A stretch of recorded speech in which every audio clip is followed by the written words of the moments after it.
Merci de nous rejoindre pour cette dernière partie de l'Africa Newsroom. Amadou Diagne, président du FOGECA, le Forum des opérateurs pour la garantie de l'émergence économique en Afrique. Babylas Botton, Richard Togbe, tous deux journalistes à Africa 24 viennent de nous rejoindre sur ce plateau. Merci à tous les trois de nous avoir rejoints. Place à notre Zoom Société consacrée aujourd'hui à la presse en Afrique.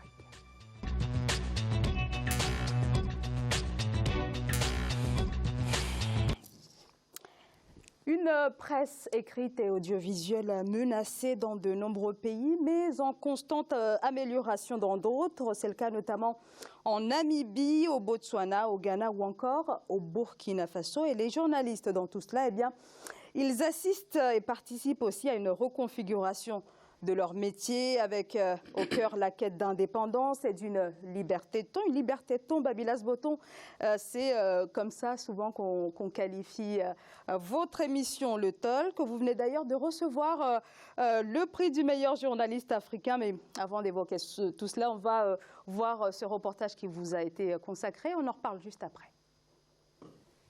De Dakar à Paris, en passant par Yaoundé, c'est une équipe soudée qui a accueilli son directeur de la rédaction. Babylas Botton, sacré meilleur journaliste africain de l'année, a présenté son trophée à la rédaction d'Africa 24 TV. Un prix prestigieux, le FOGECA 2018. Une distinction décernée chaque année aux meilleurs journalistes du continent, sélectionnés à travers le monde. C'est avec une grande émotion que Babylas Botton a décerné ce prix à toute son équipe. Je tiens à vous dire, comme je l'ai dit dans la salle où je recevais la distinction, que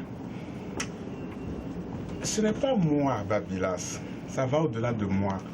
Parce qu'un seul journaliste, pour porter la voix de tout seul continent, c'est un peu réducteur quand même. Il en faut beaucoup. Parce que le continent, il est large, il est vaste. Mais je dis que c'est le fruit du travail collectif. Parce que autant que vous êtes, vous ne pouvez pas savoir ce que vous m'apportez. Babylas Botton n'en est pas à sa première distinction. En 2014, il recevait le prix West African Development. Le 24 mars 2018, c'était au tour du magazine L'Intelligent d'Abidjan de décerner un prix au directeur de la rédaction d'Africa 24 et un autre à la direction de la chaîne. Pour de nombreux observateurs, c'est un exemple à suivre. Ce journaliste est une référence pour nous.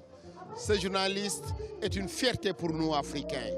Sur la base de certains indicateurs, sur la base de certaines observations, sur la base, évidemment, d'une objectivité, nous nous sommes dit qu'aujourd'hui, le meilleur journaliste africain que nous devons priver en 2017 n'est personne d'autre que M. Babylas de Africa 24. Babylas Botton a été successivement rédacteur en chef adjoint, rédacteur en chef et directeur des magazines d'Africa 24, avant d'être l'actuel directeur de l'information de cette première chaîne d'information d'Afrique francophone. Un prix donc décerné par le FOGECA. Amadou Diagne, vous êtes précisément son président. Sur quels critères vous vous basez véritablement pour déjà sélectionner les candidats, mais aussi sur ce choix final? Ça n'a pas été du tout facile, pour la bonne et simple raison que le FOGECA, c'est un comité directeur, c'est un comité exécutif, c'est une assemblée générale. Et le comité exécutif donc, a eu à désigner donc, des experts qui, sur la base de certains indicateurs, notamment d'ordre social, économique, professionnel, sociétal, donc nous avons porté notre choix sur M. Babylas Botton. Après une série d'analyses et du travail qui a été fait pendant longtemps, je vous dis pendant tout un trimestre, nous avons fait plusieurs enquêtes sans que vous ne le sachiez, sans qu'il ne le sache. Évidemment, nous nous sommes rapprochés de ses collaborateurs en Afrique, ceux à qui il travaille, ceux à qui il donne des instructions, en Afrique de l'Ouest comme en Afrique centrale. Nous avons fait le déplacement jusqu'à Cotonou, son pays d'origine.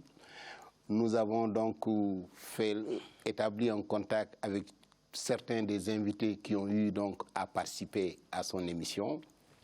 Et nous avons analysé son professionnalisme, l'éthique et le sérieux qui l'anime et qui ont fait au finish qu'il a pris le dessus sur tous les autres journalistes qui ont été donc présélectionnés. Et vraiment, je suis d'autant plus content qu'après avoir décerné ce prix, ils étaient nombreux pendant toute une semaine à m'appeler pour me féliciter et pour me dire que vous avez fait un très bon choix. Et c'est ça qui était réconfortant. Alors, donc, c'est véritablement le talk qui est passé un petit peu au crible. Et là, je me retourne vers vous, Babylas Botton. Le talk est né quasiment au même moment, sinon véritablement au même moment que la naissance d'Africa 24, il y a quasiment 10 ans. Quelle identité, finalement, vous avez voulu donner à cette émission ? L'identité, d'abord, ça a été donné par le promoteur de la chaîne, M. Constant Demalé, à qui je rends hommage sur ce plateau, parce que c'est lui qui a créé ce concept d'émission et lui a donné toute la liberté de ton qu'il faut. Et effectivement, je me demandais est-ce que je serais à la hauteur de la tâche qui m'était assignée, qui était de prendre les gens qui je juge capables de pouvoir tenir dans une émission sans langue de bois. Donc, je me suis mis. Et la première contrainte pour moi, c'était d'abord la durée de l'émission, parce que l'émission est très très courte. Elle durait 11 minutes juste, mais il fallait faire 11 minutes comme si on avait suivi 30 minutes d'émission. C'était un peu difficile parce que dans certaines émissions qui durent 1 heure de temps, en 11 minutes, on est encore dans les préalables. Donc, il fallait tenir toute l'émission. Donc, ça demande beaucoup de préparation. Donc, en voulant être précis, rapide, concis et être direct, on est obligé de s'appliquer beaucoup et c'est ça qui donne cette liberté de temps-là, justement. Alors, vous avez couvert de nombreuses présidentielles, interrogé de nombreuses personnalités, y compris, bien entendu, des chefs d'État. Est-ce qu'il y a une spécificité dans l'interview de personnalités africaines ? Spécificité, oui, je dirais oui parce que, bon, il faut dire qu'en Afrique, on a quand même un certain nombre de préjugés. L'aîné, c'est l'aîné, la personnalité, c'est la personnalité. Il faut faire très attention, savoir comment aborder la personne.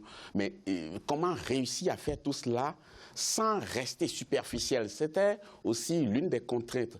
Donc, ne pas être désagréable, ne pas être impoli, ne pas être complaisant non plus. Donc, il faut allier tout cela et que la personne ne se sente pas agressée et en même temps ne se sente pas comme s'il était chez lui à la maison. Donc, il faut allier tout cela et amener la personne à tenir quand même le temps de l'émission. Parce que vous savez, sur certains plateaux, vous allez constater que tellement on accable la personne de questions qui s'énerve et il part en pleine émission. Mais ça fait quand même 10 ans que nous faisons le talk. Malgré la liberté de temps qu'on lui connaît, il n'y a jamais eu un invité qui soit agacé au point de quitter le plateau. Et ça, c'est un autre challenge quand même qu'on a réussi. Ça veut dire que c'est chaud et quand même, on amène les gens à comprendre que ce n'est pas contre eux et dans le même temps, ce n'est pas aller dans des considérations qui n'intéressent pas les gens. Par exemple, on n'aborde jamais la vie privée de quelqu'un sur le talk.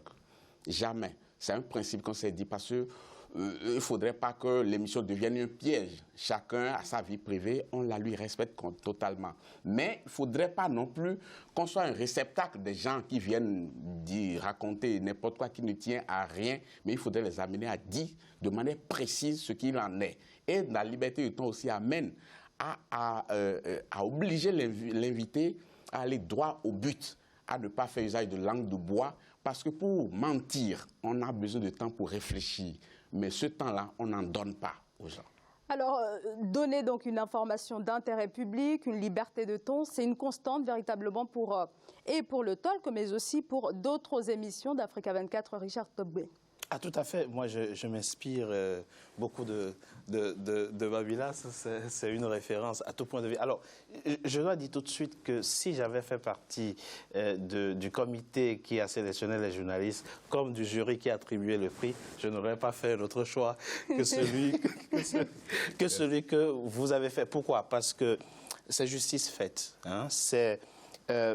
le professionnalisme de Babylas Botton qui est récompensé, c'est l'amour du travail qui est récompensé, c'est le dévouement, c'est la passion qu'il met à exercer son métier et qui est récompensé. De ce point de vue, il est tout à fait une référence pour nous et c'est une fierté pour moi de travailler à ses côtés et au sein de la rédaction d'Africa 24. Oui, il y a effectivement des émissions où, comme vous le savez, le temps est très court. Le temps de nos émissions, la durée de nos émissions Africa 24 est très courte. Donc, il faut aller vite. Et donc, de ce point de vue, oui, Politicia que je présente me met cette pression supplémentaire. Et comme j'ai la chance d'avoir Babylas à côté et qui m'inspire en constance, j'arrive à faire mon travail avec réussite, j'espère en tout cas. Alors, Amadou, Diane, donc le FOGECA en est à sa 13e édition. Vous êtes donc en première ligne pour voir finalement l'évolution des pratiques journalistiques, de l'évolution du journalisme et dans le traitement de l'information. Quel état des lieux vous en faites aujourd'hui? Évidemment, ce qui était important pour nous d'ailleurs, quand nous donnions ce prix, c'était tout simplement pour pousser également à tous ces journalistes africains finalement à arriver à faire un traitement équitable de l'information. Et c'est ce que nous avons noté, c'est ce que le comité scientifique a pu noter chez M. Babylas. Et avant de répondre à cette question, j'allais revenir sur un élément très important que le comité scientifique a... en fait, ça m'est revenu plusieurs fois. Tous ceux qui étaient dans le comité, c'était la même chose. Ils disent c'est la seule émission, ou rare émission en Afrique, où on n'a pas le temps de dire des contre-vérités. Tellement qu'ils ne vous donnent pas le temps de réfléchir et de mentir. À une question tic, une réponse tic. Ce qui veut dire que l'Afrique a encore besoin de journalistes donc, comme Babylas. Et c'est très difficile de l'avoir en face pour dire tout ce qu'on ressent. Parce que tout simplement, il a su lever le flambeau très haut. Et c'est l'occasion pour moi, en tout cas, de féliciter encore Babylas, mais de féliciter toute l'équipe d'Africa 24, qui, à l'image de Babylas aujourd'hui, est en train de faire un excellent travail. Et pour nous, cette télévision, c'est une fierté africaine et les Africains s'en approprient. Donc, très sincèrement, toutes mes félicitations, Zara Ali. Merci beaucoup. Maintenant, pour parler de ce traitement de l'information, je pense que beaucoup d'efforts sont en train d'être faits aujourd'hui. Parce que quand on a une télévision comme Africa 24, on est obligé de tendre vers l'extraordinaire. Et comme vous êtes en train de faire de très bonnes choses également, ceux qui traînaient sont dans l'obligation aujourd'hui de se rapprocher de vous, de Africa 24. Ce qui fait qu'aujourd'hui, c'est vraiment un boom positif qui a été fait.